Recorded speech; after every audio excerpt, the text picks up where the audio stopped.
Hey there guys, my name's Lee and welcome back to my channel. Today we're going to talk about something that happened a couple of weeks ago. Square Enix and People Can Fly invited me to go to a capture event in Warsaw, Poland. It was really freaking cool. Thank you guys for inviting me. Really awesome. I got hands-on with a upcoming game that you may have heard of called Outriders, which is arriving later this year on PS5, PC, Xbox Series X, PS4, and Xbox One. I'm going to be talking about it today in this video a little bit, so if you enjoyed the video, be sure to drop a like and subscribe.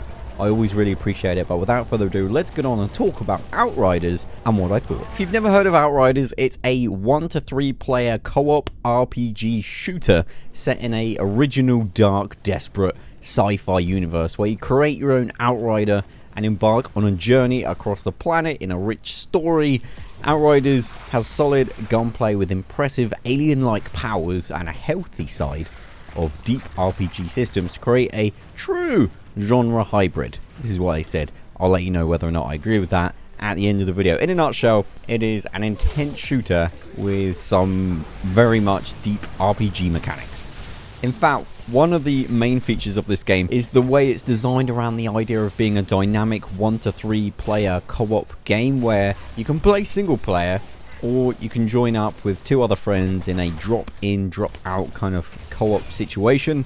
And it works pretty well, and I think that's really cool. So let's get into Outriders. So when I got to the event, I actually played through a prologue, which I can't share with you today. But what I can show you is where I kind of started the game and I picked my class. Because this is an RPG, so you actually pick a class, and there's 4 unique classes.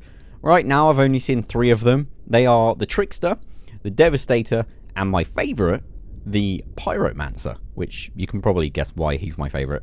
And I'll explain what they all do in a moment, but basically you start the game, you pick a class, and they all have different traits and abilities and kind of skill sets, and whichever way suits your playstyle, you can pick from the beginning and kind of level them up from there. Oh, and the last thing about Outriders before I get into what I thought about the game and stuff is loot. So there's a lot of loot. So there's a lot of loot for every aspect of your character, from the hats, from gloves to trousers, guns, pretty much everything in between as well. You can grab loot whilst you're going through the missions and quests, and you can customize your character to suit your playstyle and all that kind of stuff. The guns and stuff was particularly interesting because you could loot a weapon that fires in a particular way, and then you can have like added traits onto that gun. So it's really worth kind of grinding and kind of replaying missions and trying to see what kind of loot you can get. We only had a short amount of time, and we only had a selection of the game to play. We couldn't just play the game from start to finish for obvious reasons.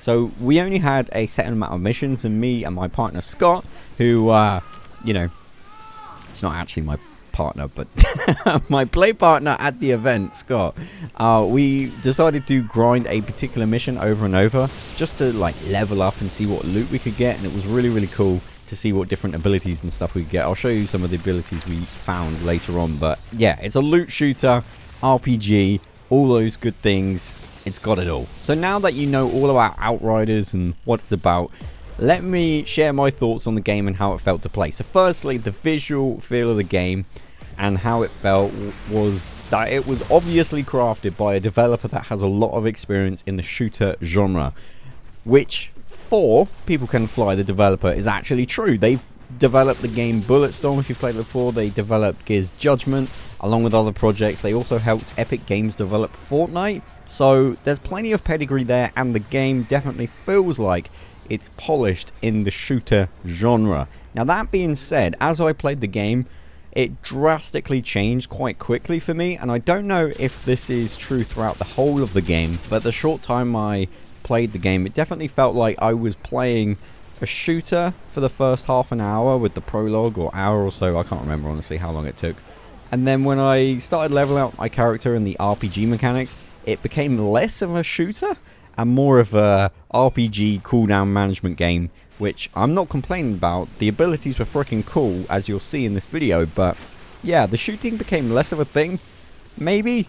And maybe I'm just remembering it wrong, but it definitely felt like I was paying more attention to the abilities than the shooting. Although, now that I think about it, like I said, some of the weapons actually had special elements to them and things like that. So maybe it's just I was paying a lot less attention to the shooting. The main thing is the foundation of shooting felt good, and then they threw on a load of RPG mechanics, which was even more awesome.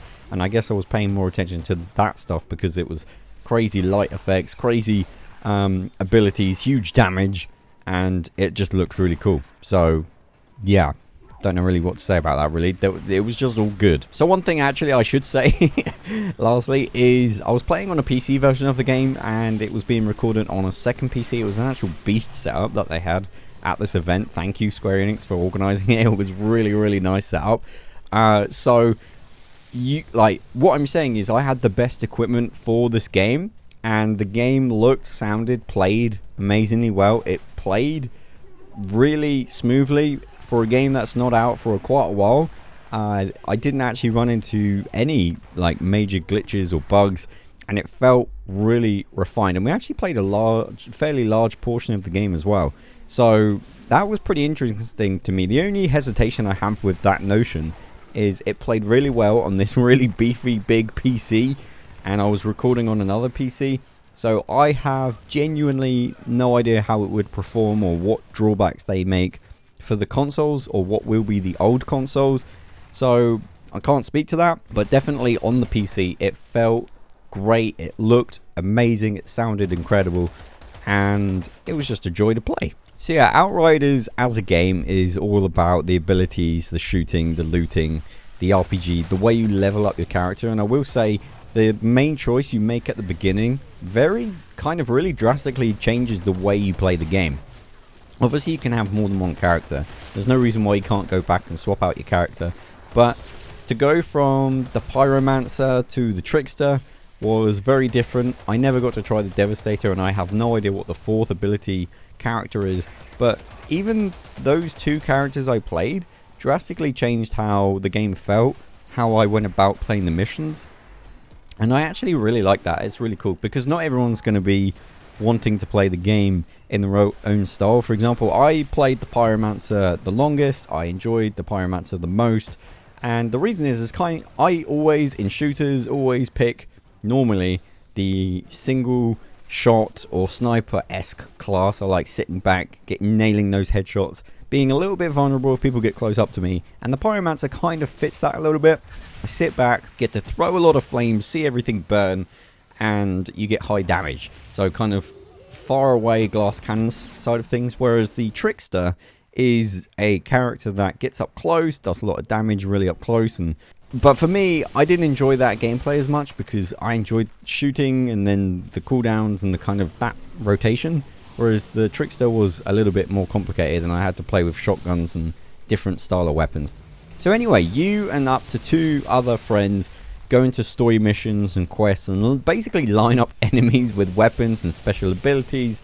And it basically, with everyone picking a different character and different playstyle, it really meant you got some really awesome looking kind of combos, the Wombo combo as I like to call it, where you get the Trickster doing some abilities, the Pyro, lots of color, it looks powerful, big damage, and it just made me feel like a freaking badass. Okay, I feel like I should actually talk to you a little bit more detail about these 3 classes. Like I said, I didn't get to see or even hear about the 4th one, so I don't have any information on that.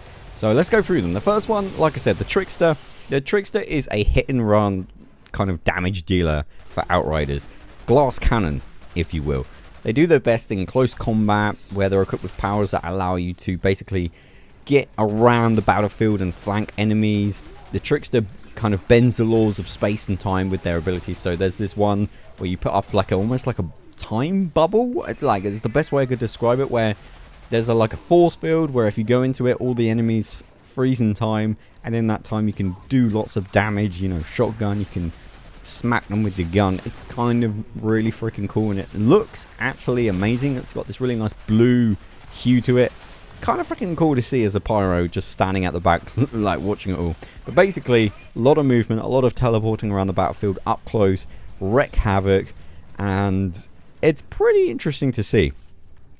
The next one, the Devastator, I actually didn't play with this at all, but I do have some gameplay. The Devastator is the backbone of any group, apparently, in Outriders. Like I said, I didn't actually get to play as him, but it's an interesting character nonetheless. I think a lot of people will gravitate to this.